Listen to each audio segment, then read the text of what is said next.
es vuestra noche, estamos con dos buenos amigos, ahora lo vamos a presentar. Ante todo, pues yo creo que sabéis que en la radio tenemos notas, son exámenes, sabemos que estáis ahí, pero bueno, hay unas notas que de vez en cuando, cada 3 meses, esto nos recuerda, Carmen, la época de estudiantes, terrible, ¿verdad? Tremenda, ya gracias a Dios pasada, y trabajando en estos micrófonos, que es lo mejor que hay. Pero no vuelvo a sentir esos nervios de decir, caramba, ¿qué dirá la audiencia? ¿Qué dirá el Estudio General de Medios? Ese que muchos critican y en que todo están, claro, porque es el Estudio General de Medios y no hay otro.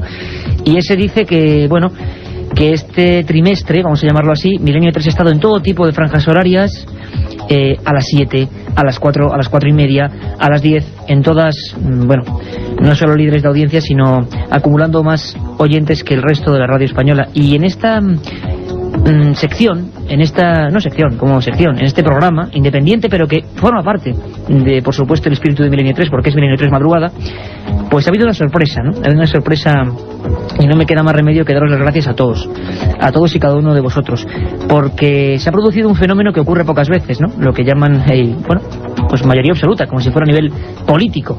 Y lo político y lo paranormal está muy enganchado últimamente, pasan cosas muy raras.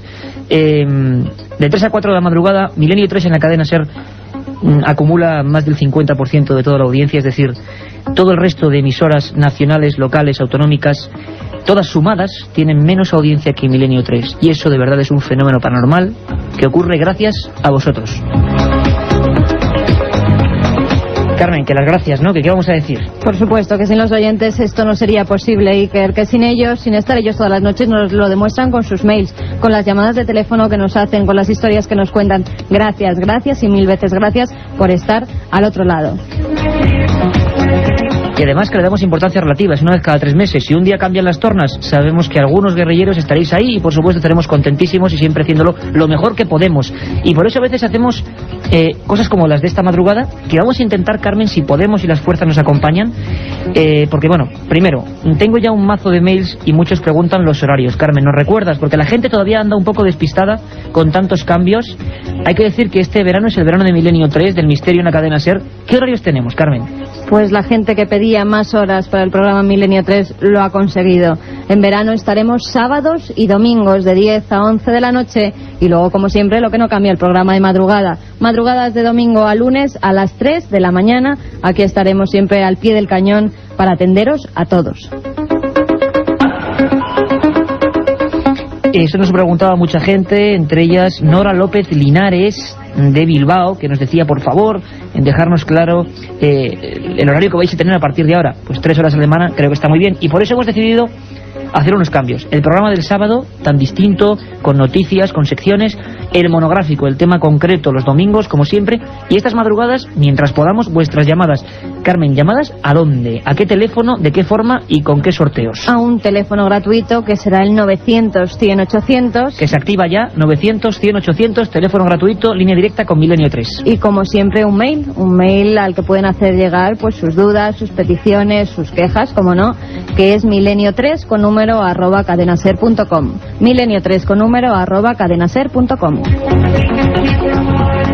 3 y 11 minutos de la madrugada, esto es Milenio 3, y nos preguntan también, por ejemplo, ¿qué es eso de que la semana que viene, sábado, estamos en La Coruña? A ver, Carmen, ¿qué es eso de La Coruña? Pues sí, el sábado próximo, día 12 de julio, haremos el programa desde La Coruña, desde el castillo de Santa Cruz de Oleiros. Está, si no recuerdo mal, a 4 kilómetros de esa bonita ciudad de La Coruña. Ajá, pensé que estaba más lejos, fíjate. A 4 kilómetros nada más, o sea que todos los amigos que se quieran acercar hasta allí, desde Radio La Coruña, lo estarán anunciando durante toda la semana para poder conseguir esas entradas y estar allí en directo con todo el equipo de Milenio 3. Pero que es todo gratuito, pero son invitaciones que se recogen. Son invitaciones que recogerán en la radio, y desde allí pues podrán ir incluso una hora antes, porque estaremos todo el equipo de Milenio 3 allí acompañando a la gente y por supuesto contestando a todas las preguntas que nos hagan. Esa es la idea, estar esta alineación, este equipo más o menos de fútbol sala, pues ahí estará Carlos Barroso, ahí estará Katia, por supuesto estaremos nosotros, estarán nuestros técnicos, y bueno, pues una hora antes por lo menos estar con vosotros, con preguntas, con historias, con que nos contéis cosas, y luego por supuesto un programa que ¿cómo iba a ser de otra forma? Imaginaros un castillo en el mar, porque parece que es un promontorio el que se accede por un pasadizo en La Coruña, de noche Milenio 3, y un tema, misterios de Galicia. Carmen, más cosas. El miércoles, para la gente que solo escucha, que es mucha, esta edición de 3 a 4, el miércoles tenemos una cita con todos los amigos, ¿no? Pues sí, este programa va de citas, y es que el miércoles día 9 de julio en la Casa de Cantabria, en la calle Pío Baroja sin número, esquina con Menéndez Pelayo, muy cerquita del Retiro, se presentará el último libro de Iker Jiménez y Luis Mariano Fernández, Tumba sin nombre. Allí estarán los dos autores presentándolo, mostrando imágenes, documentos, incluso hay algún vídeo, creo, sí, que se va a emitir, DVD, que se va a emitir en primicia para todos aquellos amigos de Milenio 3 que se acerquen. La hora, las 8 de la tarde. Ya sabéis que tenéis una cita con todo el equipo de Milenio 3, Casa de Cantabria, 9 de julio. No os lo perdáis. 8 de la tarde, Casa de Cantabria, un encuentro con todos los amigos. Pues Carmen, repetimos teléfonos, van a ser prácticamente a las 3 y cuarto, se promete una noche de esas moviditas, porque sois vosotros quienes os vais a decir qué temas queréis, qué casos contarnos, qué historias. Si os pediría, como otras veces, que si es posible, pues hacemos la pregunta y luego escuchéis a través del receptor, más que nada porque las líneas, como se colapsan habitualmente y Carmen Porter tiene que ir corriendo a atenderos, pues suele dar problemas, así que... repetimos el teléfono, Iker. Sí, venga, vamos allá. 900-100-800, 900-100-800, teléfono gratuito. Venga, Carlos Nicolás, vámonos para allá. La otra realidad. Milenio 3. En la cadena SER. Bueno, pues nuestro compañero y capitán Carlos Nicolás nos pone ya este fondo 1, que significa, le llamamos fondo 1, es esos sonidos, nos preguntáis muchos por la música que utilizamos en Milenio 3, son muchas, son la mayoría, como esto que estábamos escuchando, de amigos, en este caso de Francisco Rico, que lo han hecho para este programa. Se lo agradecemos en el corazón, porque nunca imaginamos que algunos sonidos como este iban a saber meternos también en eso que se llama ambiente. Estudio 1, penumbra total, y dos amigos, aún no lo conocéis más que de sobra, en Mil Aventuras, en Mil Historias, nuestro corresponsal, que era de la zona de Levante, que ahora nos acompaña en Madrid, que fue el único que estuvo aquí en una noche con oyentes, que fue una bonita experiencia. ¿Te acuerdas, Francisco Contreras? Buenas noches, Iker, buenas noches a todos los ¿Cómo estás, compañero? Bien hallado y contento, ¿no?, por esos resultados. Bonito que la gente esté ahí, ¿no? Sí, además le implica a uno tener más responsabilidad, ¿no? Donde está la noticia está la SER, donde esté el misterio estará Milenio 3. Por lo menos lo intentaremos. Seguiremos en esa misma línea, ¿no? A ver qué nos cuentan hoy los oyentes, ¿no? Que siempre además tienen sugerencias interesantes, nos tocan temas. También vamos a ir con los mails y cosa importantísima, se me ha olvidado, se nos ha olvidado a Carmen y a mí. 900-100-800, y hoy sorteamos 3 libros, importante.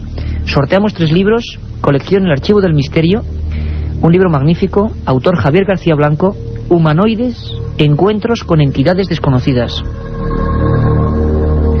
Un libro que repasa uno de los fenómenos más apasionantes, inquietantes y que muchos relacionan con el tema OVNI. Esas figuras a las que dedicamos un programa hace 2 semanas, que se han mostrado en todos los lugares del mundo, a todo tipo de personas.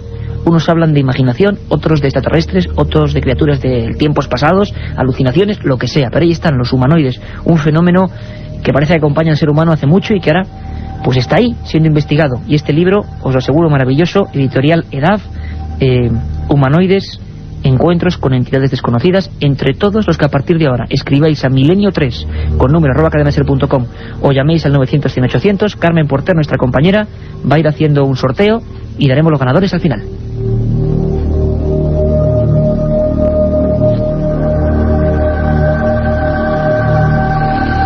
Y a mi izquierda está un compañero que sabe muy bien lo que es la radio, que ha venido porque le hacía tremenda ilusión, y a nosotros, que estuviera aquí, porque don Antonio Muro, que ha estado viviendo fuertemente, creo yo, toda la historia de Belmez, que la ha seguido, pues es uno de los maestros que uno tuvo, uno de los más importantes sin duda, porque para mí significó el paso de esas radios piratas donde nos dejábamos media vida a lo que es la radio profesional en Onda Madrid, aquel programa inolvidable que seguro que muchos de los que ahora estáis escuchando escuchasteis en su época, año 94, Onda Madrid y algo hacia nueva era. Ahí estaba un equipo con Francisco Contreras, con Enrique Muro, con Lorenzo Fernández, con servidor, hicimos muchas cosas. Antonio ha sido muy importante y para mí es un orgullo, Antonio, que estés delante de ese micrófono amarillo. Buenas madrugadas, compañero. Buenas madrugadas, sí que... ¿Cómo la radio es una droga? Tú has estado mucho en televisión, de un lado para otro, haciendo un montón de cosas.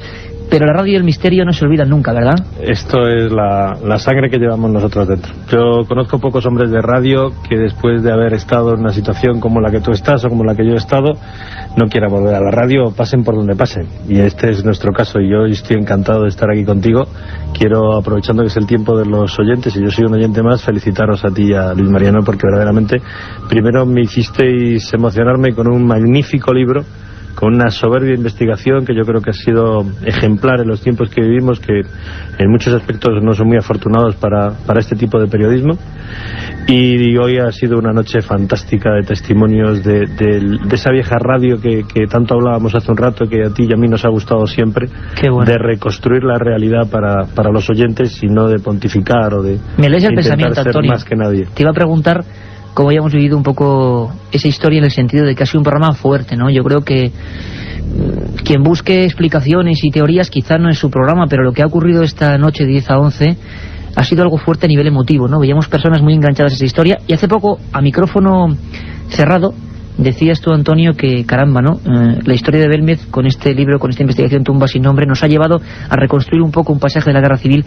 Parece mentira, pero qué presente está todavía, ¿verdad? Sí, que presente y qué doloroso recuerdo. Yo creo que afortunadamente, desde el punto de vista emocional, es un tema que está solapado. Algún día tendremos los españoles que dar el paso adelante e intentar hablar con libertad de él, pero bien es verdad que sobre todo en esos rincones que vosotros habéis recorrido, que has recorrido tú, Luis, que ha recorrido Paco, es un tema que está presente, que está a flor de piel, y las heridas son terriblemente profundas, y lo que hemos vivido, esta hora anterior que nos has hecho disfrutar a los que verdaderamente amamos la radio, yo creo que es una hora absolutamente ejemplar, esa capacidad para transmitir las sensaciones, las emociones de los personajes, de los protagonistas, más allá de la teoría o más allá de lo que cada cual pueda tener del fenómeno, efectivamente. Antonio, Francisco, de verdad que es un placer que estemos aquí los tres en este estudio, que creo que es mítico. Aquí nació uno de los programas inolvidables que puso el misterio en toda España en el aire, que se llamaba Medianoche, Antonio José Ales. Somos hijos y muy orgullosos estamos de ese programa, y para mí es un placer y un orgullo pasar a escuchar a los que están ahí, a los oyentes. Menudo lugar más bonito que tanto queremos Carmen y yo. Menorca. Nos llama Óscar. Óscar, compañero, buenas madrugadas. Hola, muy buenas madrugadas, así que... ¿Qué tal estás, Óscar? Imagino que fenomenal, porque en Menorca mal no se puede estar. No, la verdad es que esto es un paraíso descomunal. Efectivamente. Pero vamos, vosotros tampoco estáis mal, en vuestro maravilloso programa. Qué bien. Cuéntanos, Óscar, ¿qué cuestión tienes o qué quieres comentarnos? Pues mira, estoy un poco intrigado. Me gustaría saber si os consta algún hecho paranormal en la isla de Menorca, porque vamos, nunca he escuchado que haya sucedido algo extraño por aquí, por esta isla. Fenomenal. Óscar, pues hacemos eso, digamos, ya como para que todos los oyentes que llamen al 900, 100, 800 nos escuchan, preguntáis, os damos tiempo seguro de regresar hasta el receptor y vamos contestando para que vaya todo mucho más rápido. Óscar, muchas gracias por llamar. A vosotros. Te metemos ahí en el sorteo rápidamente. Un abrazo para Menorca. Bueno, Menorca, que es un lugar mágico. Yo recuerdo, Carmen, imagino que me sentirá ese libro Menorca Mágica, ¿verdad? Menorca Mágica, un libro donde se recopilaban documentos e historias concretas de esa isla, conocida por su soledad, por su viento. Dicen a veces que el viento, dicen algunos que deforma, otros que hace, ver historias, otros que forja un carácter, y los menorquines son muy conocidos por ese viento. Hubo muchas historias, algunos incluso que hablaban de hombres peces. Un día dedicaremos un programa a hombres peces, y uno de ellos, amigo Óscar, era de Menorca. Sois infinidad, como siempre, la centralita colapsada. Juan José de Barcelona, buenas noches, compañero. Sí, Juan José, Barcelona. Vamos a ver si hay algún problema. Parece que se ha perdido Juan José. Francisco, de todas formas, no hay rincón de España. Tú que has conocido... A mí se me acaban de ocurrir varias historias que darían para un programa entero, ¿no? Ajá. En las Baleares, por ejemplo, habría que investigar y habría que dedicar un monográfico al famoso Triángulo del Silencio, ¿no? Ah, exacto. Un triángulo de las Bermudas en pequeñito que tenemos en España, y que lo hizo popular y famoso Antonio Rivera, ¿no? En un libro mítico se llamaba Los 12 Triángulos de la Muerte, creo recordar que era, ¿no? Una curiosa zona donde ahora mismo incluso pasan fenómenos paranormales, como son los sonidos, entre comillas, de Mallorca, los sonidos submarinos, que todavía no se sabe por qué son producidos, en los que hay investigaciones oficiales por parte de instituciones medioambientales, ¿no? Hicimos un programa, pero... Y nunca más se ha vuelto a saber, ¿no? Estamos a la espera de conclusiones oficiales. Un triángulo que llevaría desde la parte valenciana, desde Denia hasta las Baleares, donde hay multitud de testimonios de extraños fenómenos luminosos en los cielos. Recordemos que ocurrió el caso Manises, se produce en ese triángulo, el caso Omni de Manises, y donde, pescadores, submarinistas, todo tipo de personas de toda índole social y cultural han vivido cosas que no tienen explicación. No podíamos conectar con José de Barcelona, son decenas las llamadas a la vez. Nicolás de Lugo, buenas noches, buenas madrugadas, compañero. Buenas noches. Hola, Nicolás, ¿qué quieres preguntarnos? Pues nada, yo más que nada me interesaba sobre todo sobre los psico-killers y sobre todo el Jack el Destripador. Jack el Destripador. Sí, más que nada sobre la película que habla que él podría ser un mormón, de un tipo de... no sé si viste la película. Depende de qué película, porque hay varias sobre el tema. Desde el infierno. Sí, exactamente. Sí.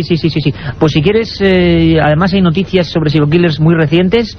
Te comentamos ahora mismo, Nicolás, y muchas gracias por llamarnos. Vale, muchas gracias, de nada, hasta luego. La audiencia, Antonio, que va y... es la radio recorre toda España. Psico-killers, curiosamente con Salvador Ortega hacíamos un programa la semana pasada, ni más ni menos, sobre Jack el Destripador. Hay que decirte, Nicolás, que vamos a hacer un programa. Hay un libro de Patricia Cornwell, Ediciones B, que habla de eso, de la nueva identidad. Y nuestro compañero, que siempre está todas las madrugadas, que se llama Santiago Camacho, dedicó incluso a las muchas teorías que hay, porque nunca se supo, Antonio, ¿verdad? En el fondo nunca se supo quién fue este tipo, que es el arquetipo de psico-killer, de asesino psicópata. Y desgraciadamente también, qué terrible, qué casualidad, ¿verdad, Antonio?, que hagamos un programa la semana pasada sobre el tema de los asesinos en serie y ocurre esto que acaba de pasar, que está toda España un poco conmocionada con este tal Alfredo, ¿no?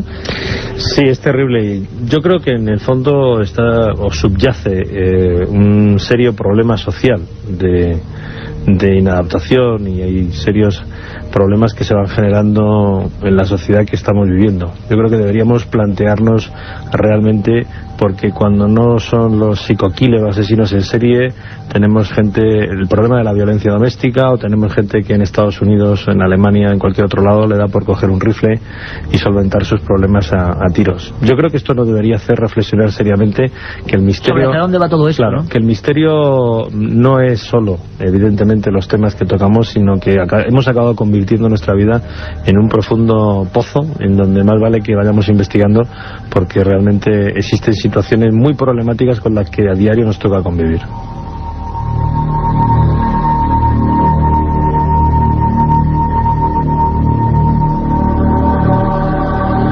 Realmente el mayor de los misterios, evidentemente. Yo todavía me quedo un poco a veces sobrecogido con las carambolas que hay, ¿no?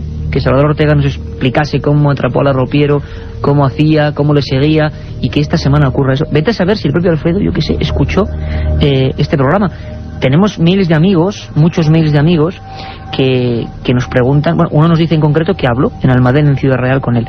Vamos rápidamente, porque vamos a hacer una pequeña pausa, con John, desde otro punto, donde estuvimos hace no mucho tiempo, una tierra magnífica, Guipúzcoa. John, desde Guipúzcoa, buenas madrugadas. Hola, buenas.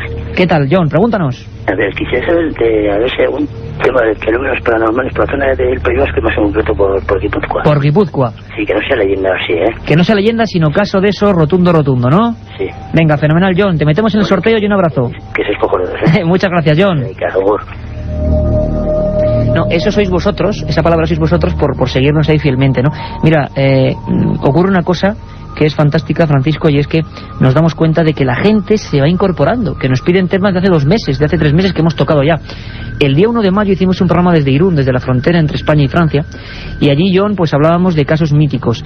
A mí me dices uno, y hay uno que me encanta, que yo he recogido en alguno de mis libros, en un lugar que tú conocerás perfectamente, Altos de Gainchurizqueta, en Irún. Se producen esos casos ovni apasionantes. Un hombre, Manuel Martínez Portolés, obrero de la construcción, año 54, se encuentra una especie de ascensor, dice él, o de cabina telefónica, que ilumina con un faro muy cerquita de un caserío llamado Lloyd Berry, y que, caramba, le asusta, ¿no? Es las 5 de la mañana, llueve, él vive en Rentería, baja rápidamente hasta la obra, habla con el capataz, con todas las personas, y llegan hasta allí, y ya no estaba el aparato, estaban 4 huellas, y sobre todo unas huellas de pie gigantesco, de más de un 52-53, y unos muelles y unos ganchos que incluso un periódico que se llamaba La Voz de España, en Guipúzcoa en la época, reflejó en su portada ese hombre analizando los ganchos. Nunca más se supo de aquel inventario. Es uno de los pocos casos de la historia de los ovnis en el que no solo hubo ovni y testimonio, sino artefactos extraños que, fíjate qué curioso, nadie sabe dónde fueron a parar.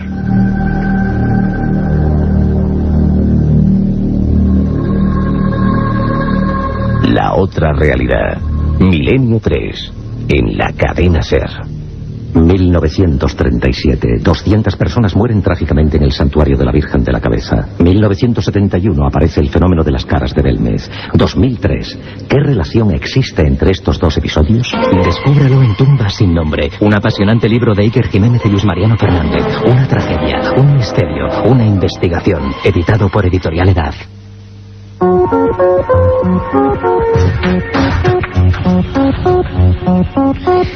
A punto de llegar a las 3:30, esto es Milenio 3, estamos con Antonio Muro, periodista, con nuestro compañero y corresponsal Francisco Contreras. No somos sabios de nada, simplemente, queremos disfrutar con vosotros de las dudas y por supuesto que nos planteéis temas. Sabéis que tenemos una pequeña sección, las 10 líneas del 900, 100, 800 están colapsadas. Vamos a seguir llamando. Carmen dice que está ahí esperando que, planteéis un montón de temas, de historias, de cuestiones, 900, 100, 800, pero hay una cosa que no vamos a dejar pasar. Un caso que nos intrigó y que os ha intrigado a los que habéis escrito ese milenio3@cadenaser.com. Por supuesto, seguimos pasando vuestros mails, hay un montón, ahora vamos a comentar algunos. Hubo un caso muy curioso que además tiene que ver con un invitado que tenemos aquí, con Francisco, o que a él le suena mucho. ¿Sabes, Francisco? Hay una sección que llamamos Archivo Secreto, tú lo conoces bien, sí, donde la gente pregunta, ¿no? Pregunta cosas clásicas. Y Carlos Barroso ha querido responder a una de esas clásicas preguntas. Le escuchamos. La casa del reverendo Henry Dawson se construyó en 1860 en Essex, Inglaterra. Desde el principio sus moradores, el reverendo, su esposa y sus 14 hijos, no dejaron de contar historias sobre ruidos extraños y apariciones misteriosas, entre ellas la de una monja que deambulaba por los pasillos y jardines. Tras la muerte del reverendo Dawson, fue su hijo quien continuó viviendo en la rectoría. Pero los fenómenos extraños no desaparecieron, ni siquiera cuando llegaron los nuevos inquilinos, el reverendo Foster, su esposa y su hija. Ellos juraban y perjuraban que un fantasma había bofeteado a la mujer y la había echado de su cama. Los investigadores decidieron tomar cartas en el asunto y buscar una respuesta a tantos fenómenos extraños cuyas historias empezaban a extenderse por Inglaterra como un reguero de pólvora. El Times de Londres publicó un anuncio pidiendo voluntarios para pasar varias noches en el edificio. Unas 40 personas decidieron aceptar el reto. La mayoría fue testigo de momentos espeluznantes. De nuevo los ruidos, las luces misteriosas, las figuras extrañas. Una pastilla de jabón golpeó con fuerza a uno de los escépticos invitados. Otro observó cómo un termómetro bajaba de golpe 10 grados, sin ninguna explicación razonable. En 1939, la rectoría de Borley sucumbió pasto de las llamas. Una excavación en el lugar permitió descubrir una tumba en la que solo había algunas medallas religiosas y el cráneo de una mujer. Una investigación posterior permitió completar el círculo. En el siglo XVIII, una monja francesa abandonó su convento y se fugó con su amante a Inglaterra. Una vez allí, el hombre la estranguló y la enterró bajo el suelo. La monja de Borley no descansó en paz antes de que se descubriera su tumba, pero después tampoco. Visitantes recientes del lugar en el que se alzó la abadía aseguran haber revivido los mismos episodios de ruidos extraños, luces misteriosas y bajada brusca de temperaturas. La historia continúa. Milenio 3. Periodismo de lo desconocido. En la SER. Era la historia de la abadía de Borley, uno de los grandes clásicos. Francisco, tú hiciste un libro en ese archivo del misterio, de Edad, llamado Casas Encantadas, crónica de un siglo de misterio. Menudo caso, de poner los pelos de punta, Hombre, la casa más encantada de Inglaterra. La llamaba... ¿Y eso significará ser la más encantada del mundo? Claro, digo yo, ¿no?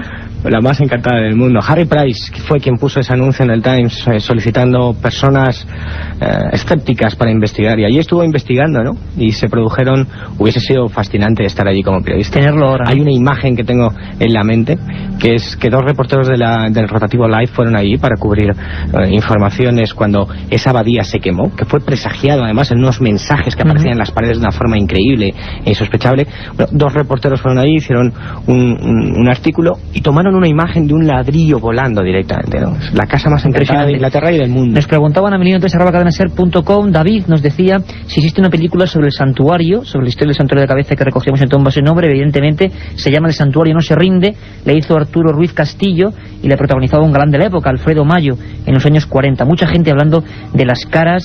Si es verdad que uno se parece a la madre y otra al padre, bueno, al padre realmente, la cara de bigotes. Nos lo preguntaba un hombre de Jaén, del pueblo de Sabiote, José Ramón. Nos preguntaba Manuel Fernández Godoy por objetos fuera del tiempo, huellas, cosas que no se corresponden, tecnología en la antigüedad. De esto en nuestra época del programa de Onda Madrid, ¿verdad, Antonio? Tocamos también algunos temas. Hay por ahí objetos fuera del tiempo, se podría hacer un museo con ellos, ¿no? Se podría hacer un museo, hay muchos, es decir, de las famosas huellas en donde existe una aparente convivencia entre seres humanos y, bueno, lo que se conoce comúnmente como animales de la época de los dinosaurios, el famoso cráneo con una bala perfecta en la Unión Soviética, los famosos cráneos de cristal de una tecnología no superada todavía, y existen varios. Se han encontrado en vetas carboníferas, por lo tanto de cientos de miles de años, piezas metálicas, tornillos y similares. Es decir, hay una amplia gama que quizás algún día sea bueno recopilar, porque detrás de todos ellos hay siempre una bonita historia de su descubrimiento, y yo creo que es una de las facetas más interesantes para el investigador, porque ahí están realmente respuestas, o más bien preguntas, porque lo que dejan en el aire son preguntas a de dónde somos, o si esta raza en la que actualmente vive tuvo antecedentes antes de las glaciaciones. Haremos un programa sobre ese misterio. Preguntas que queden ahí, como la que ahora nos hace Pedro Soto desde Alicante. Pedro, compañero, buenas madrugadas. Hola, buenas noches. Pedro, ¿estás viajando o algo? Te vimos ahí... Sí, no, estoy aquí al lado en la carretera, sí, hay mucho ruido. En la carretera, fenomenal. Pues buena ruta. Pedro, cuéntanos, pregúntanos. Bueno, era para que, por ejemplo, expusieran lo que era la España mágica, como la de Atienza, y Milenio 3 la recorriera y la ofreciera luego pues a los oyentes y a todos. Qué buena idea. Pues te vamos a contar porque va a haber novedades a ese respecto. Gracias, Pedro, por llamarnos. A ti. Un abrazo. Adiós. Pues precisamente el sábado vamos a tener una sección que lleva Carmen Porter, que se llama Descubriendo la España Insólita, o España Insólita, y es la idea de Pedro Soto, cómo marcaron esos libros de Juan García Atienza, España Mágica, y el sentido de esos libros, ¿no? Descubrir fiestas, tradiciones, enclaves, misterios. Y empezamos porque hoy ya a estas horas, el 7 de julio, San Fermín, una fiesta llena de rituales, y empezamos ayer con un viaje fantástico por Navarra. Cada semana, cada sábado, Carmen va a realizar una ruta buscando lo más extraño para que todos vosotros, desde donde estéis, viajéis en busca de esa España insólita. Nos vamos a un lugar mágico. Yo tengo el deseo, de verdad, de hacer un programa con público, porque eso sí que es una ciudad de misterios. Toledo, ahí está Juan, buenas madrugadas. Buenas madrugadas, Quique. Hola Juan, ¿cómo estás? Muy bien, felicidades por el programa. Muchísimas gracias, felicidades a vosotros, porque creo que estamos en una buena, porque cada vez somos más los que, bueno, queremos saber algo del misterio, y eso es bueno, y de forma digna, de forma no como hacen habitualmente en la televisión, esas chabacanerías que suelen hacer. Juan, cuéntanos, pregúntanos, somos todo oídos. Bueno, pues te quiero preguntar sobre mi ciudad, sobre Toledo, ¿no? Los casos más interesantes que hayan ocurrido en mi ciudad, y sobre todo, y especialmente en un pueblo que se llama Ocaña, ¿no? Que creo que tiene mucha historia, a ver si puedes rescatar algo de ese pueblo, ¿no? Alguna historia, ¿no? Fenomenal, Juan, pues vamos con ello, nos escuchas a través del receptor. Un abrazo muy fuerte. Igualmente, Iker.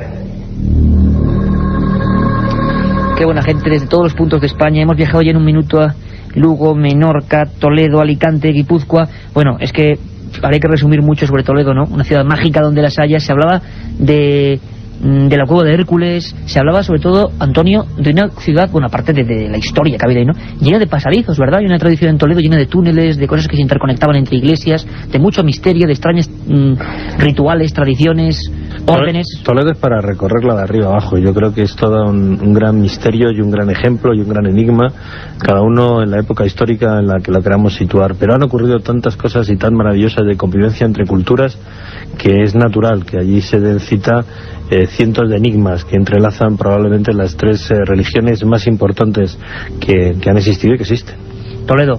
Fran, hay un montón de misterios concretos en Toledo, además, ¿no? Toledo es la ciudad ideal para hacer un repaso sobre lo que hoy conocemos como masonería, que no dejaban de ser aquellos gremios de albañiles, constructores de catedrales, y que se conocía o que se conoce como masonería operativa, ahora es especulativa, ¿no?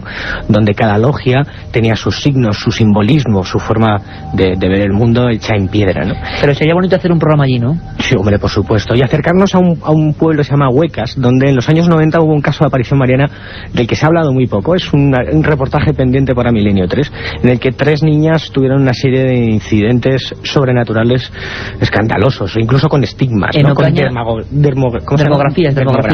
Incluso en Ocaña, donde nos preguntaba concretamente Pedro, hay historias muy concretas de la Inquisición, terribles, que siempre que hay Inquisición y procesos en que se genera luego unas leyendas, que hay de todo, habría que hacer un programa.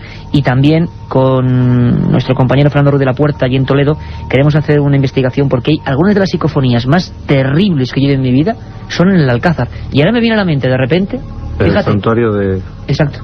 Fíjate, Antonio, hay unas que, bueno, dicen fascistas, terrible, gritando, y fue en un santuario, en un asedio, igual que el de la cabeza del que hablábamos esta noche.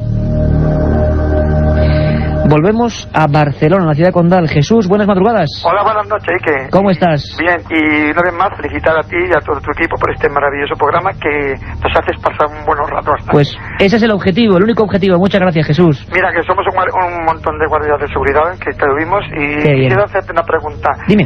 Siempre me he hecho esa pregunta y a ver si cómo me lo podías contestar sobre el tema OVNI. Yo siempre me he preguntado por qué los gobiernos de los países nos ocultan el tema OVNI. ¿Por qué nos ocultan el tema OVNI? Caramba, Jesús. Menudo programa. Te prometo un par de programas sobre el tema, pero te intento contestar ahora, o te intentamos contestar brevemente. ¿Vale, Jesús? Un abrazo fuerte. Igualmente. Oye, y un saludo muy grande a todos esos compañeros de seguridad que sabemos que son fiel audiencia. Gracias a todos. Un abrazo. Un abrazo. A ver cómo contestamos a esto, ¿no?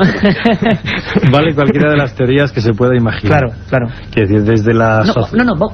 Dime tú una, Antonio, según tú, si te digo a bocajarro, como periodista que eres en un titular, ¿por qué crees tú que los militares españoles, en concreto vamos a España, censuran, ocultan información? Y luego tú, Francisco. Hombre, esa me la pones fácil. ¿Por qué los militares españoles censuran? Es porque siguen directrices de los militares americanos. Quiero decir, no... Buena respuesta. ¿Y por qué? No, bueno, y ahí ya entraríamos en más posibilidades. Es evidente que el rastro de lo que ha sido la historia OVNI nos habla de posibles intercambios de tecnología, y que por lo tanto podría haber un intento restrictivo de esos conocimientos, traspasarlos. También es evidente la interpretación sociológica. Está la humanidad preparada para asumir que puede haber otras razas, y que no necesariamente sean como las que nos pintaba Spielberg, sino a lo mejor las hay también de otro tipo. Y por lo tanto, en un mundo en donde enseguida acabamos cayendo en sectarismos, en milenarismos, y acabamos perdiendo la cabeza con una cierta facilidad, sin demasiadas excusas, como hemos visto hace un rato, pues lo único que nos faltaba a lo mejor era el vernos presionados psicológicamente por la existencia tremendo que se podía provocar, ¿no? Por la existencia de otras civilizaciones, pues no lo sé. Francisco. Hombre, que hay una censura y un ocultamiento está claro, ¿no? El ejemplo más claro lo tenemos en el caso del 11 de noviembre del 79, TAE 297, Lerdo de Tejada se encuentra con un artefacto volador no identificado. De ahí surge la primera interpelación parlamentaria a cargo de Enrique Mujica, actual defensor del pueblo, asesorado por Juan José Benítez en octubre de 1980, en la que se pregunta en el Parlamento al presidente del gobierno qué demonios sobrevoló aquella madrugada del 11 de noviembre del 79 el espacio aéreo español.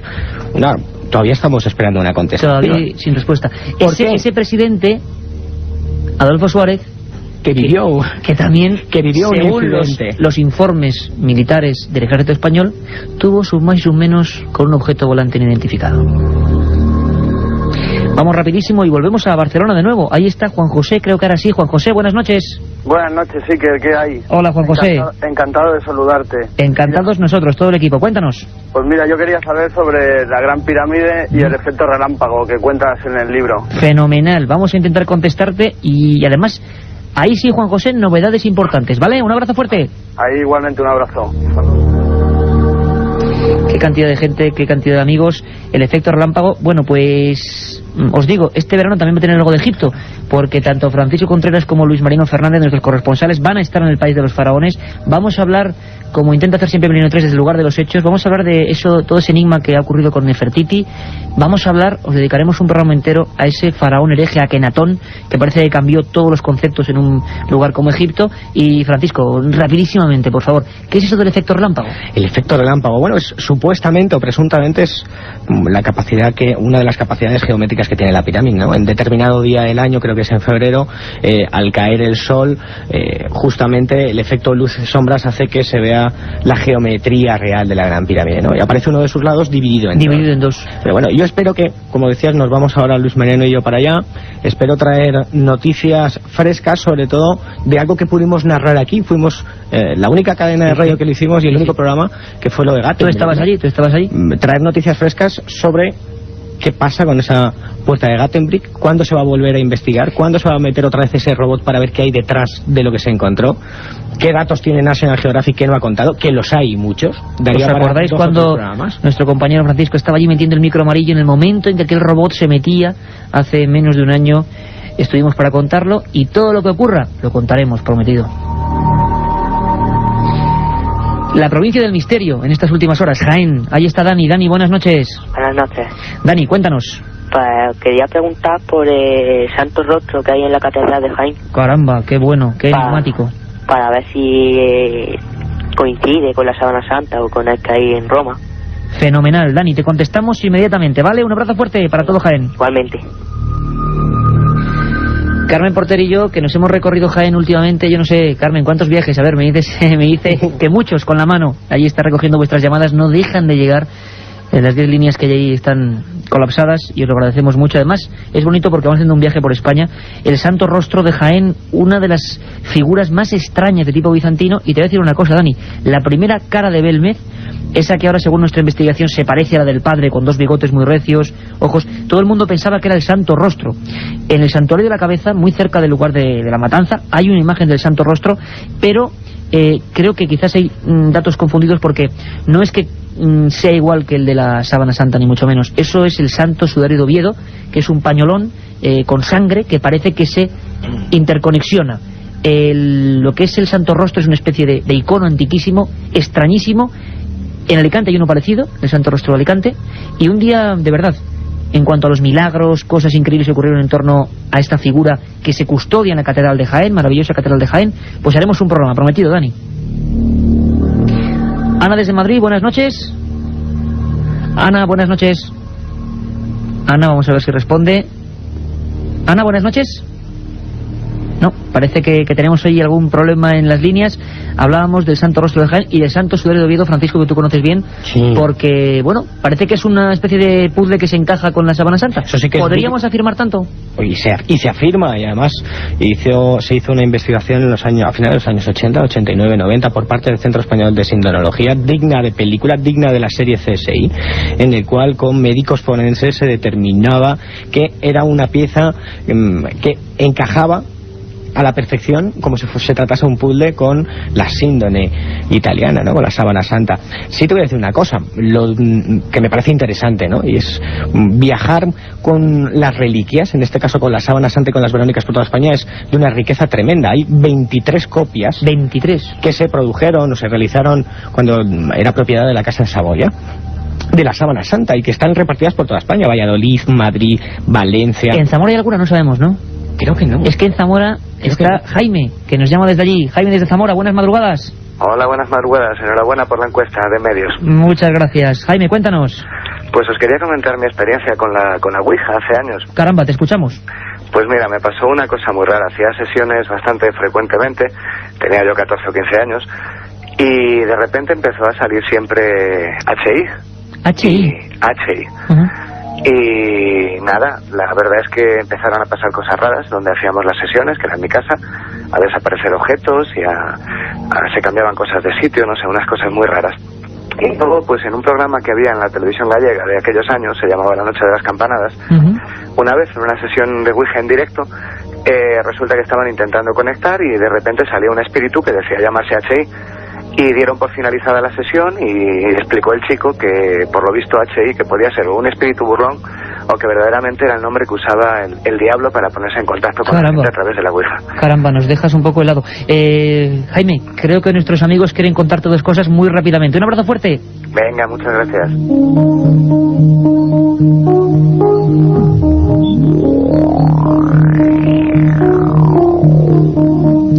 Antonio apuntaba cosas. Antonio, la Ouija, peligrosísimo, ¿no? Hay que decirlo así de claro. HI, nunca he oído esta historia desde Zamora, Jaime. HI, yo nunca sabía que eso fuera Satanás ni nada de eso. Hay que tener mucho cuidado porque hay mucha leyenda urbana, pero desde luego el tablerito es peligroso, ¿no? Sí, yo quiero agradecer esta llamada porque realmente marca un poco los límites, ¿no? Él hablaba de 14, 15 años. Yo me consta que se toma como un juego por muchos adolescentes, desde los 12, desde los 13 años, y yo desde aquí quiero afirmar rotundamente que no se trata de un juego, que la Ouija no es tanto la gente que lo hace como el estado mental en que cada uno lo hace, que se pueden encontrar ciertamente respuestas cuando uno es maduro, cuando está preparado para la vida y cuando está equilibrado, y desde luego no en una circunstancia problemática de su vida, pero que si uno no está bien preparado, si uno no está psicológicamente maduro, que es lo que suele pasar a los 13 años, la Ouija es una puerta a una realidad que realmente puede entrar como un auténtico ciclón en la vida de cada uno y producir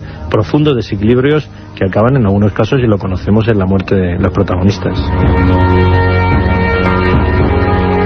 Pues más claro, agua. Santander, otro lugar maravilloso, lleno de misterios. Dentro de poco nuestras rutas irán por allí. Ahí está María. María, buenas madrugadas. Sí, buenas madrugadas. Hola María, cuéntanos. A ver, mira, quería preguntarte, a ver si te lo puedo explicar concreto y claro. A mis padres y a mí, yo soy hija única. O sea, mi padre pidió un piso de protección oficial, se nos fue concedido, nos fuimos a vivir a él. Y mientras estábamos viviendo allí, yo hice amistad con gente pues de esa zona, ¿no? Y me contó que ese piso había estado parado durante las obras 2 años, y allí había habido pues mucha gente que se quedaba a dormir, vagabundos, pues drogadictos, y que en una ocasión hubo una pelea entre 2 drogadictos y hubo un muerto. Entonces te digo, en ese edificio ha habido 5 suicidios en 8 años, bastantes muertes, normales, pero muertes. Y el problema que yo tengo, y es que ya pienso que estoy loca porque no puede tener sentido. ¿Tú vives allí ahora, María? Nos tuvimos que ir. ¿Por qué? Es que era ¿porque os impactaba la estadística esa de suicidios o porque ocurrían fenómenos extraños en la casa? No, esto mis padres nunca le han dado importancia, pero yo sí. Pero el por qué nos fuimos, pues porque fallaban las bombas del agua, fallaban los ascensores, siempre había problemas con cosas de la comunidad. Perfecto, María. Vamos a intentar... Dime. ¿Puede tener algo que ver con que la persona que murió fuera en la planta mía y que nosotros a partir de eso, digamos, como se suele decir habitualmente, como si nos hubieran echado un mal de ojo? Te entendemos perfectamente, ocurrió justo donde vosotros vivíais. No te preocupes, María, que creo que tenemos al invitado perfecto para comentarte temas de casas, ¿vale? Vale. Un abrazo muy fuerte. A vosotros, muchísimas gracias. Bueno, pues ya sabéis que Francisco ha hecho ese libro magnífico, que además es un éxito, Casas Encantadas. Yo tengo que decirlo, uno de los mejores trabajos que yo he leído, porque no hay mucho tampoco. Además es que es curioso en un país donde tanto fenómeno ha habido de ese tipo.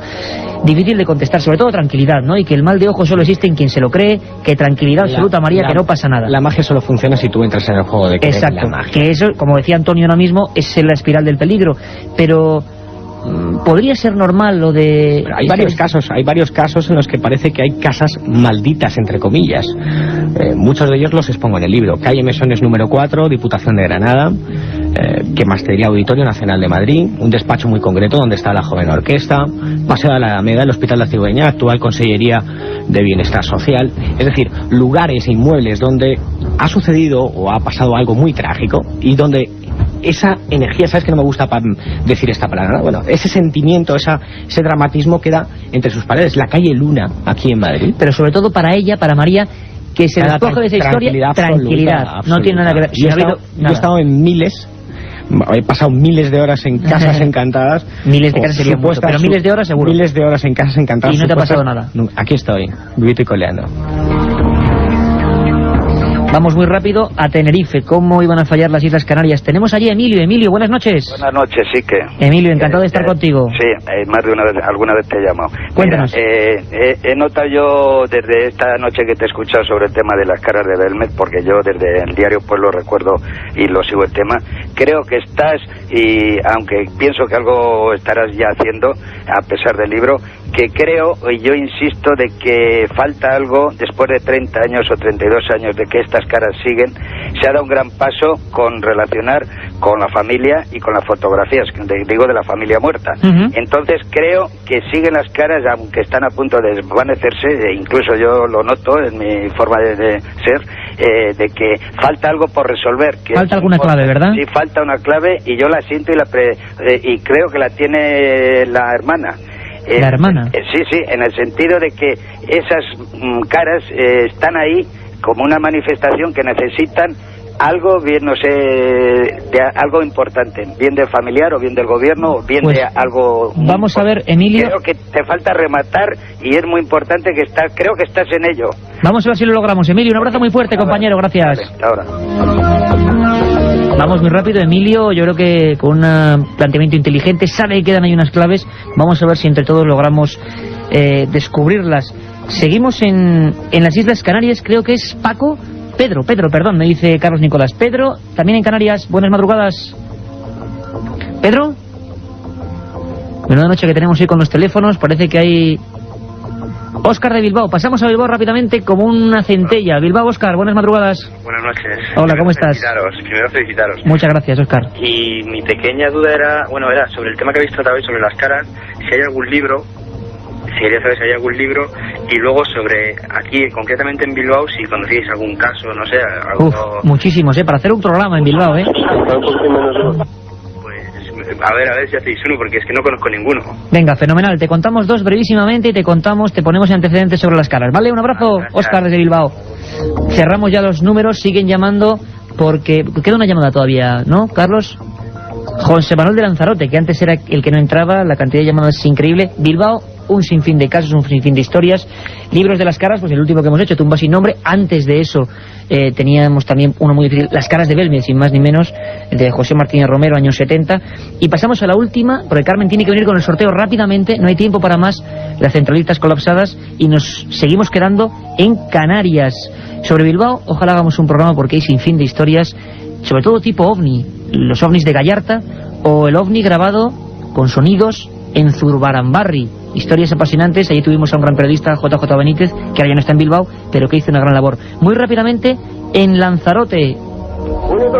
Buenas noches, compañero. Cuéntanos muy rápido, que estamos ya a punto de acabar. Cuéntanos. Sobre Franco, ¿por qué le tenía tanto odio a las sociedades masónicas? ¿Por qué intentó ingresar por 2 veces en las sociedades masónicas y lo rechazaron? ¿Y por qué no nos explicas un día en un programa las sociedades masónicas españolas? ¿Por qué Franco les tenía tanto odio? Oye, perfectamente resumido, compañero. Un abrazo muy fuerte, lo haremos. Gracias, Iker. Hasta luego. Nada, muy rápidamente. Franco intentó ingresar como miembro masón, su padre era masón, y quizás ese rechazo a la masonería venía por ahí. Poca cosa más, es decir, el ser rechazado, bueno, quizás supuestamente o presuntamente produjo esa persecución que hubo contra la masonería en España. Una masonería además que entra, creo que en 1723 oficialmente, ¿no? Pues ahí estuvo la historia. Hubo incluso un librito que yo encontré en Zaragoza, ¿por qué Franco quiso ser masón o algo por el estilo? Bueno, intentaremos hacer un programa con los especialistas, por supuesto. Ha habido un sinfín de llamadas, Carmen, como siempre, ¿no? Pues como siempre, agradecer a los oyentes ese cariño, esas llamadas, esas cientos de llamadas que colapsan la centralita. Yo lo siento por aquellas que no han entrado, pero de verdad es que no se puede hacer más. Y vamos a dar los ganadores del sorteo. Del libro Humanoides. Del libro Humanoides, esos 3 libros que sorteamos de Javier García Blanco, que esperemos que les gusten a todos. Los ganadores son Jesús desde Barcelona, María de Santander y el mail de Juan José Marco Martínez. Con todos ellos nos pondremos en contacto en los próximos días para hacerles llegar esa obra. Fenomenal, Carmen, un montón de llamadas, algunas que se nos han quedado ahí como en el vacío, ¿no? Se nos han quedado como perdidas en el éter, suele pasar. Está Carmen la pobre ahí colapsada, porque son un montón de líneas, ¿verdad? Y cada vez más y más, y no puedes ni descolgar para llamar. Pero bueno, no hemos podido meter un montón de secciones, ahí tengo 20 o 30 mails todavía pendientes. Antonio, compañero, pues que ha sido un placer estar contigo. Ha habido cosas sintácticas y concretas como lo de la Ouija que te agradecemos, porque es una política que siempre llevamos aquí. Y nada, que ha sido un placer que compartas esta madrugada de Milenio 3 pues con toda la audiencia y con nosotros. El placer ha sido mío. Don Francisco Contreras, siempre dispuesto a la aventura, dentro de un poco en Egipto. ¿Qué envidia te tenemos? Allí, entraremos desde la ciudad de las 100 puertas, la antigua Tebas, creo que se llama ahora Luxor, e intentaremos desvelar algunos misterios egipcios. ¿Has visto, Francisco, Carmen, cómo nos ponen los dientes largos? Se van todos de viaje, pero nosotros encantados de quedarnos todo el verano aquí con esos fieles oyentes de Milenio 3, claro que sí. De 10 a 11, el día 12, próximo sábado, en La Coruña. Oye, un montón de gente diciendo que hagas lo de España desconocida. Lo haremos, ¿no? Cada semana un viaje. Por supuesto, ya el sábado me fui de viaje a Navarra, la Ruta Mágica, y todas las semanas traeremos, pues eso, una España desconocida aquí, a Milenio 3. Bueno, compañeros, pues todo el equipo, el día 9, ya lo sabéis, Casa de Cantabria, y vamos a estar junto al Retiro. Será un placer veros, vivir historias con vosotros, imágenes, sonidos y sentiros cerca. Eso ya lo sentimos todos los domingos, así que un abrazo muy fuerte, nos vemos, os dejamos con los servicios informativos de la cadena SER. Todos los que han sido marcados por el misterio, quizá a partir de ahora estos guardias de seguridad del cementerio de Málaga también queden marcados. Lo más probable es que sí, que yo te puedo decir que cuando recibí esa llamada de madrugada ya tengo bastante experiencia de hablar con testigos y sabes cuando una persona no te miente y cuando de verdad está asustada. Y estos dos hombres estaban haciendo la guardia y realmente estaban asustados y querían que les ayudáramos con ese caso del cementerio de Málaga.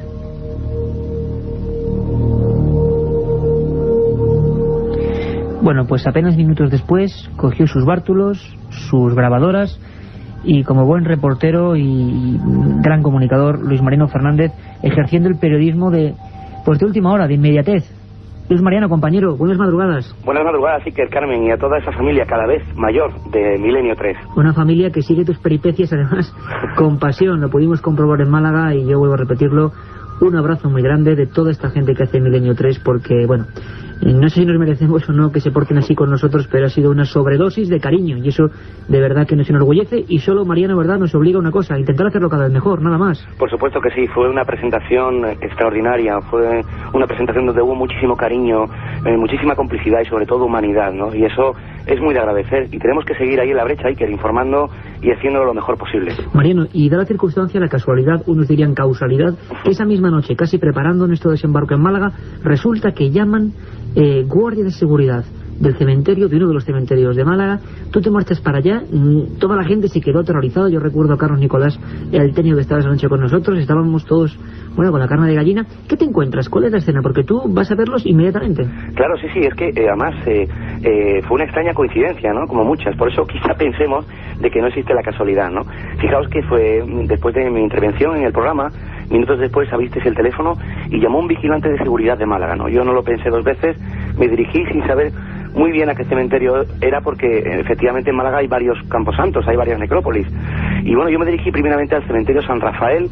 Allí me atendió un vigilante de seguridad un poco perplejo porque eran aproximadamente las 4 menos cuarto de la mañana. No era habitual, ¿no? Era un visitante. Claro, me ve a mí con una bolsa llena de cámaras y de grabadoras y bueno, yo le pregunté si él había llamado a la cadena SER, al programa Milenio 3, preguntando sobre, contando un poco la experiencia de si había oído alguna voz extraña en el cementerio.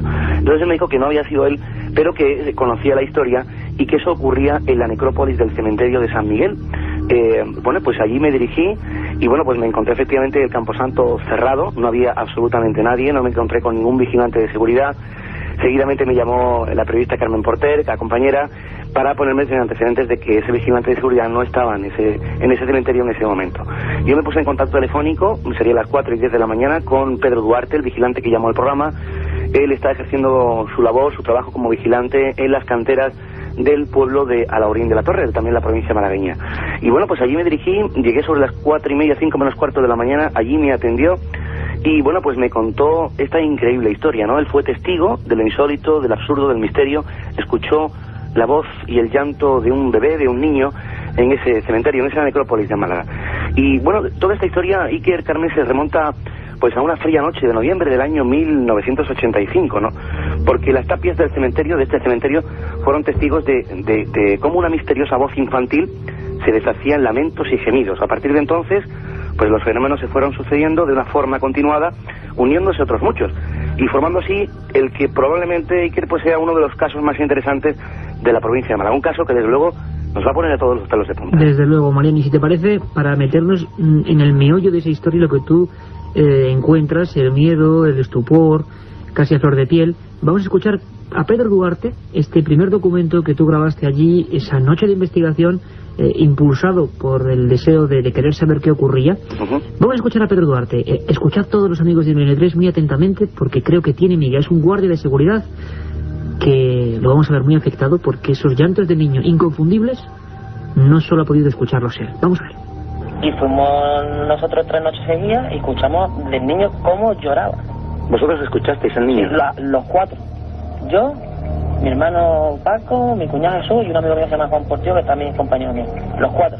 ¿Y cuál fue vuestra reacción? Salí por pata de ahí, pero ya. ¿Estabais trabajando en ese momento? Sí. ¿De noche? ¿Y salisteis corriendo? Sí. ¿Abandonasteis el puesto? Sí, no, nos fuimos para afuera y dijimos a mi jefe que allí no trabajamos más. Vamos, es que no iniciamos el servicio, ¿vale?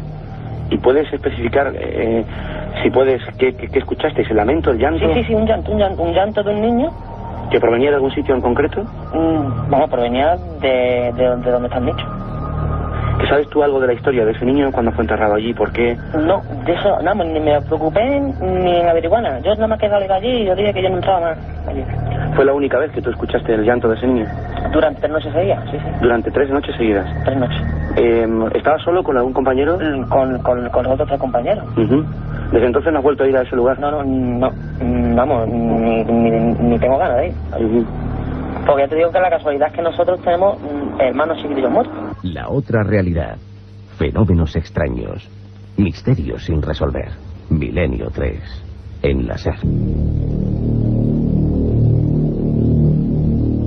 Tremendas las palabras de Pedro Duarte, sobre todo porque nos da eco de una circunstancia que, bueno, que suena a casualidad aterradora. Y es que, Mariano, parece ser que todos los protagonistas de esta visión, los diferentes testigos, tienen un nexo común. Y es que hay familiares infantiles suyos muertos. Al menos eso parece, Iker, y no es el único testimonio. Por ahí han pasado muchísimos vigilantes de seguridad. Esta historia no es nueva en la provincia de Málaga, y pudimos también confirmar pues el testimonio de una persona que se acercó a nuestra presentación de Tumba sin Nombre en Málaga y nos relataba, acuérdate, que él tenía constancia de que efectivamente ese llanto se había oído en varias ocasiones, en varias noches en ese cementerio. Tras recoger las palabras de Pedro Duarte, estaba con él otro compañero, vigilante de seguridad, que también vivió con él aquella noche y escuchó ese llanto. Jesús Piñar se llama, Iker. Jesús Piñar, pues escuchamos inmediatamente, Mariano. Como un llanto de un niño, como un crío pequeño, cuando le falta algo. Aquello fue de noche, me dices. Sí. ¿Y no lo escuchasteis más o aquello solamente fue aquella noche? No, sí, solamente estaba aquella noche. Después no he vuelto ahí. ¿Te asustaste? ¿Cuál fue tu reacción? No, fue como incredulidad, ¿no? Yo creía que era una broma. Entonces no me quedé muy claro que esto qué es. ¿Tú estabas ahí también como vigilante? No, bueno, ahí vamos a ver el servicio. Yo aún estoy de controlador. Y fui para acompañarle. Y bueno, eso fue todo. Después de aquello no has vuelto a saber nada de esa historia, ¿no? No he vuelto a ir por allí. No ha vuelto a ir por allí y de verdad que no nos extraña. Escuchamos a Luis Mariano en ese momento, en esa madrugada, hablando con los diferentes testigos de un fenómeno que, como bien sabemos ahora, parece relativamente conocido. Parece también que hay origen, Mariano, que se conjuntan diferentes historias, incluso ahora en Málaga con diversos investigadores, como Rosa María Padilla, podíamos incluso especular, o decían los investigadores locales, que también podía haber cierta parte de leyenda urbana. ¿Por qué? ¿Dónde está ese nicho? ¿Qué tiene que ver esa especie de ofrendas que algunas personas concretas dejaban en ese cementerio? Parece que al margen de que haya fenómenos o no, sí que hay cierto velo de misterio concreto en torno a una tumba muy muy específica.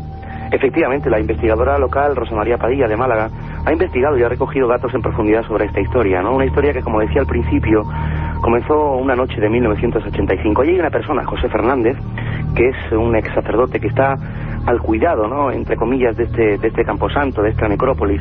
Para muchos una persona especial, una persona un poco introvertida, diferente, para otros muchos una buena persona.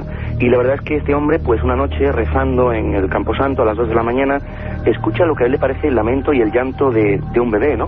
El caso es que él presta más atención y escucha la voz de un niño que dice mamá, mamá. Este hombre se fue acercando al lugar de donde procedía el sonido y este se fue apagando, curiosamente. Pero por lo visto este hombre, al rezar de nuevo, la voz volvió a sonar y al instante pues descubrió que los lamentos venían directamente de uno de los nichos. Más adelante él recuerda que pertenecía a un niño que había muerto recientemente de leucemia con pocos meses y había sufrido muchísimo, ¿no? Entonces él dice que su seguridad era total porque no confundía ese sonido con la de ningún animal o algún eco distorsionado por el aire, ¿no? Y el llanto fue lo bastante claro para que no existiera confusión. Él dice, y que de forma extraña, que el niño le dijo en diferentes ocasiones que estaba ahí para consolar a todos los niños que estén enfermos y a todas las personas que tienen problemas. Y decía, traedme caramelos y leche. A partir de ese año, de ese momento, como un rosario de personas van constantemente a ese camposanto para dejar en el nicho de ese nicho, en el nicho de ese niño, perdón, caramelos y juguetes. Es una historia muy truculenta, Iker. Desde luego, Carmen Porter, una historia que nos retrotrae a esa España profunda, misteriosa, que está ahí, que siempre decimos que solo hace falta rascar un poco en este mundo de modernidad, de tecnologías, de internet, y nos encontramos con eso, ¿no? Con esas creencias profundas, en el fondo, en la supervivencia a la muerte. Una historia tremenda, Iker, pero yo me acuerdo de esas noches que estuvimos en Málaga, que estuvimos con varios investigadores de la zona. Habéis nombrado a Rosa María Padilla. Ella nos contaba que incluso había estado en el cementerio durante varias jornadas, tanto de día como de noche, y que había realizado psicofonías. Lo que pasa que en ninguna de ellas había salido nada, ningún grito, ningún lamento, y que eso sí, que ella creía que era un fraude y que se trataba pues de simples gatos, porque por la zona, Mariano, es cierto que hay muchísimos gatos. Aportando un dato a lo que decía Carmen, que en el año 1987 pues el Ayuntamiento de Málaga decretó la clausura de la necrópolis, ¿no?, y la imposibilidad de seguir enterrando en ella, ¿no? Fue a partir de entonces cuando el estado de abandono comenzó a hacerse trágicamente notable. El caso, Iker, es que, bueno, este hombre, pues en una especie de cruzada personal, pues intenta que en ese cementerio no lo cierren, que no lo clausuren y sobre todo que no lo echen abajo, ¿no? Muchos investigadores, así como curiosos y conocedores de esa historia, apuntan de que este hombre, José Fernández, el hombre que está al cuidado de este cementerio, pues se haya un poco inventado esta historia, ¿no?, para que no echasen abajo en el cementerio. Desde luego hay opiniones para todos y para todo, y desde luego no sabemos qué creer. Yo creo que sería interesante... Luego están los testimonios de los guardas, que también es importante, ¿no? Claro, claro. Yo creo que sería interesante, no sé, hacer algún tipo de incursión, hacer alguna investigación, porque desde luego no hay ningún documento fotográfico o fílmico de estas apariciones, porque también las ha habido. Este hombre dice que ha tenido apariciones de este niño, e incluso se han desarrollado y se han realizado diferentes prácticas y experiencias de tipo satánicas dentro del cementerio, que esto, bueno, pues uniría más al misterio, ¿no?, de la voz del niño. Caramba, o sea, que tiene todo ese cementerio semiabandonado, ¿no? Yo creo que sería bueno hacer una investigación profunda en ese cementerio, reunir más testimonios e incluso, ¿por qué no?, hacer algún tipo de...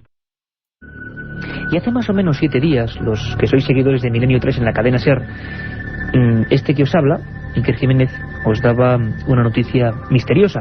Y el equipo además lo traía aquí con datos fidedignos. En Chile había polémica. De nuevo también ese término enrolado al misterio. Había polémica porque, atended bien, un extraño ser de pequeño tamaño, de gran cráneo, de largos dedos, un aspecto monstruoso, se encontraba en una parte, en un territorio del sur de Chile.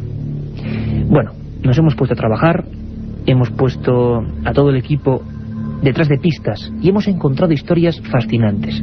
Es decir, el caso de Chile no era el primero.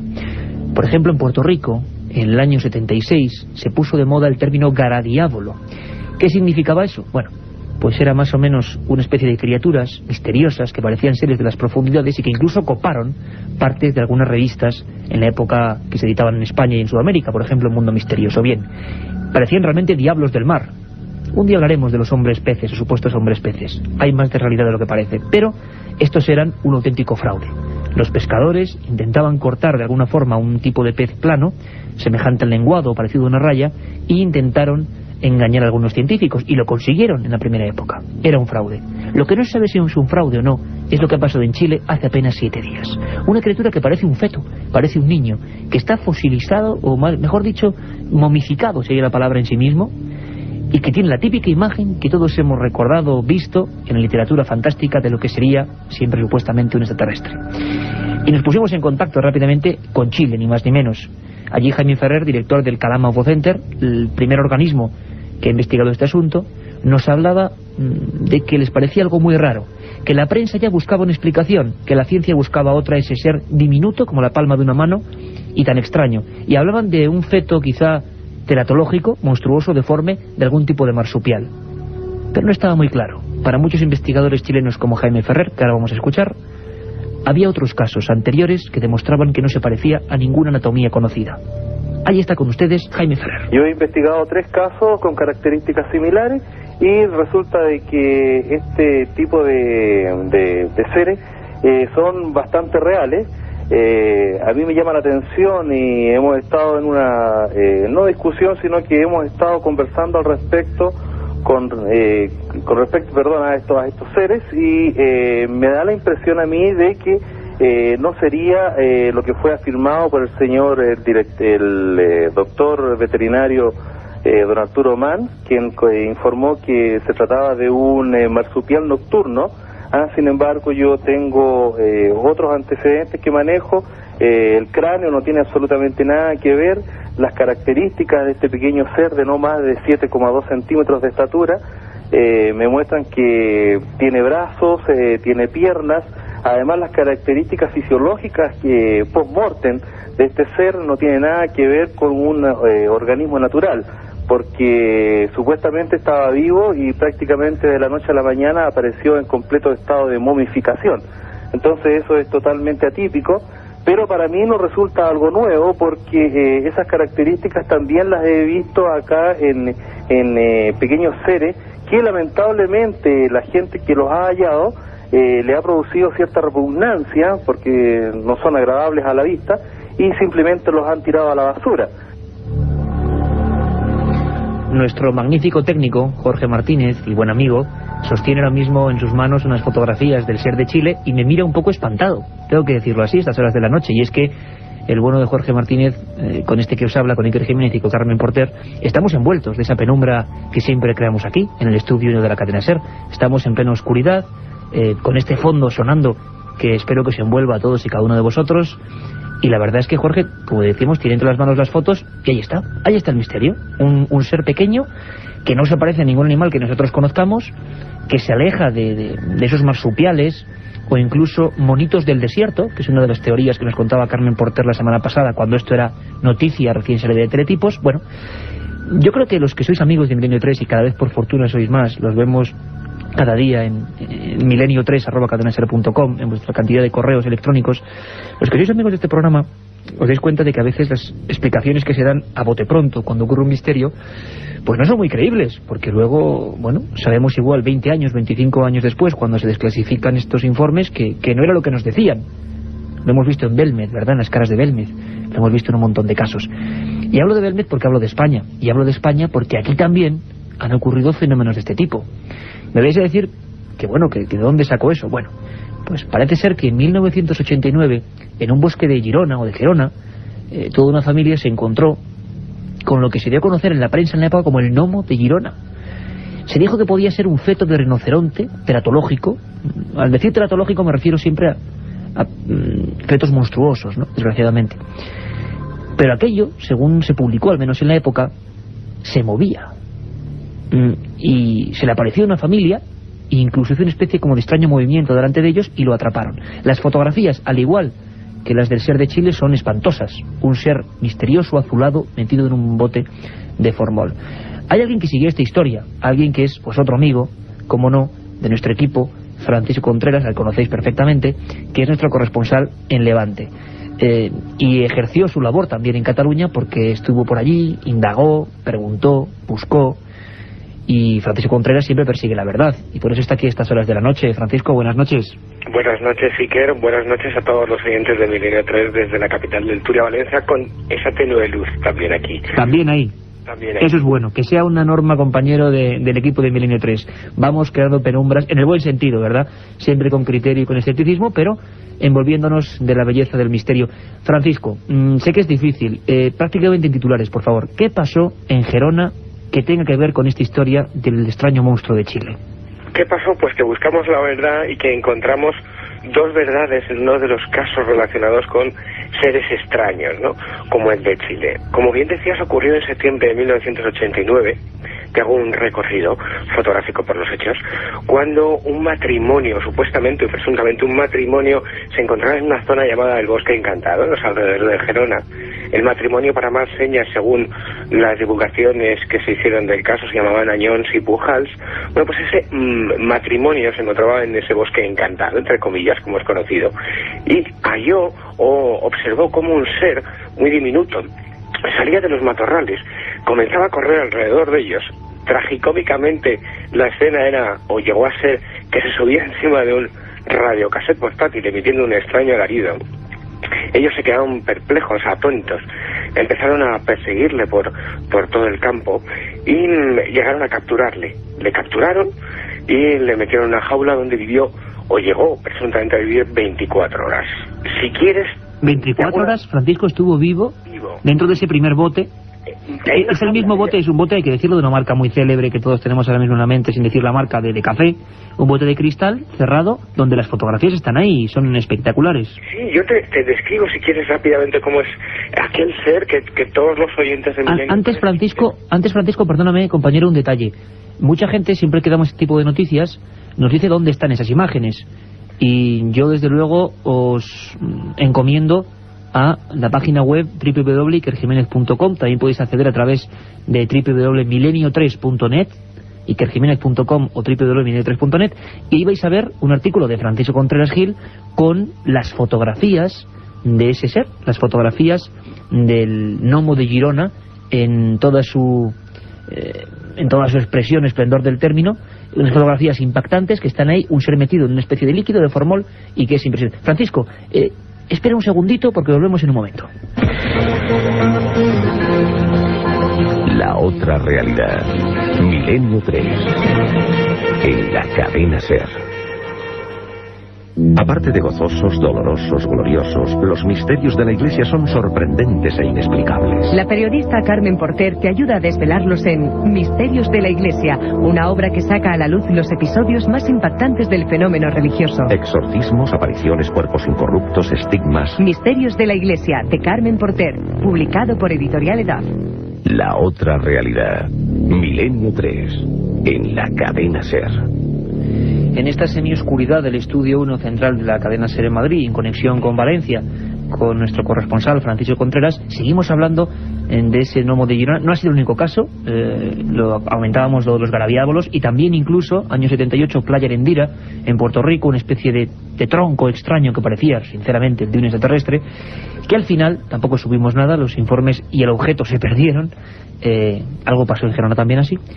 Parecía que era un tipo de tiburón muy extraño, pero nunca lo pudimos saber. A veces estas muestras, estos seres, acaban perdiéndose. En Chile están las fotos en todos los periódicos de Chile. Seguimos hablando, Francisco, del retrato robot de esa figura misteriosa a la que se le denominó, incluso gnomo. Fue llamado el gnomo de Girona.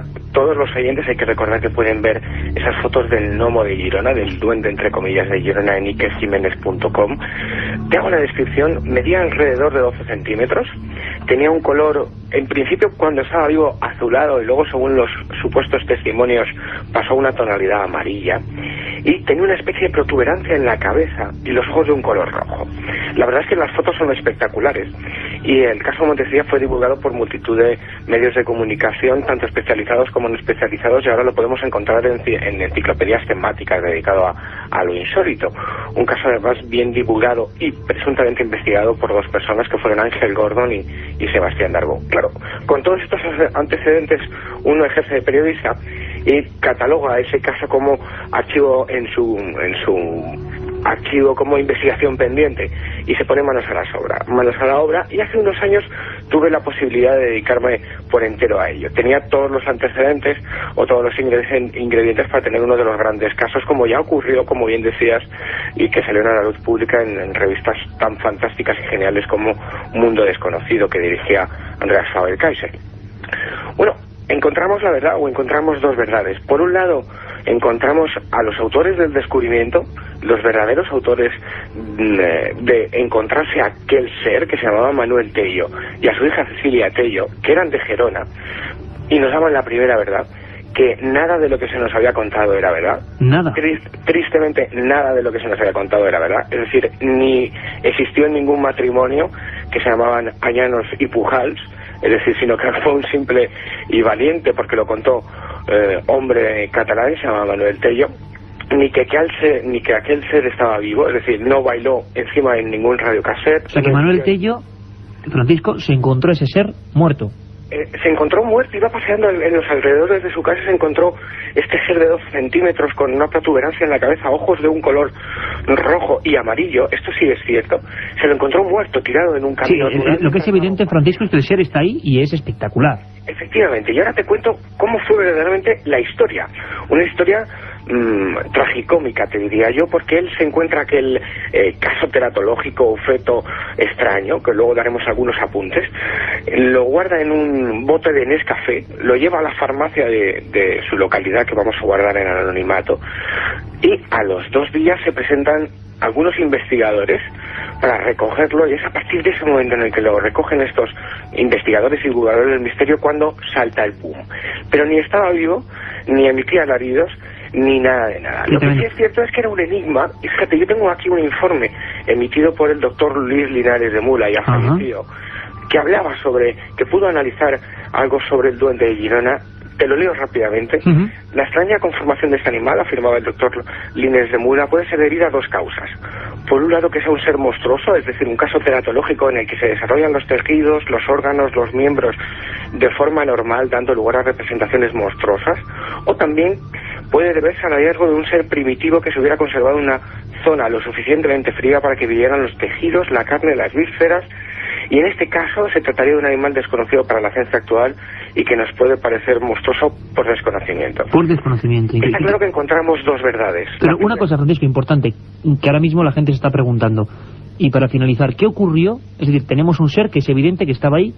¿Qué pasó con ese ser? ¿Por qué no sabemos más de él? ¿Qué ha ocurrido con él? Se ha convertido en otro expediente X, en otro enigma sin resolver, porque nadie sabe dónde está. Lo único que quedan son las fotografías, esas fotografías que todos los oyentes de Milenio 3 pueden ver en iquesjimenez.com, y yo esas fotografías las he llevado a la Universidad de Valencia, he consultado con algunos zoólogos, y todos apuntan, o todos tienen la misma opinión, que se trata de un caso teratológico. No pueden apuntar más detalles porque no tenemos al ser o al gnomo de Girona, entre comillas, para analizarlo, y nadie a día de hoy sabe dónde está. En ese bote, imagino que metido en una especie de cloroformo o algún tipo de líquido que le ayude a conservarlo tal y como era. Nadie sabe dónde está, pero lo cierto es que ocurrió, que es un caso que ocurrió aquí en España en septiembre de 1989, a pesar de la otra verdad que pudimos descubrir. Francisco Contreras, muchísimas gracias. Ahí está la historia, la del duende o gnomo de Girona. Es algo que pasó en España hace unos cuantos años, así que nada, verdad compañera, nos viene de sorpresa. Esto pasa en Chile, ha sido noticia mundial, pero como siempre, si uno va a los viejos archivos y a los investigadores, en España habían pasado cosas muy parecidas.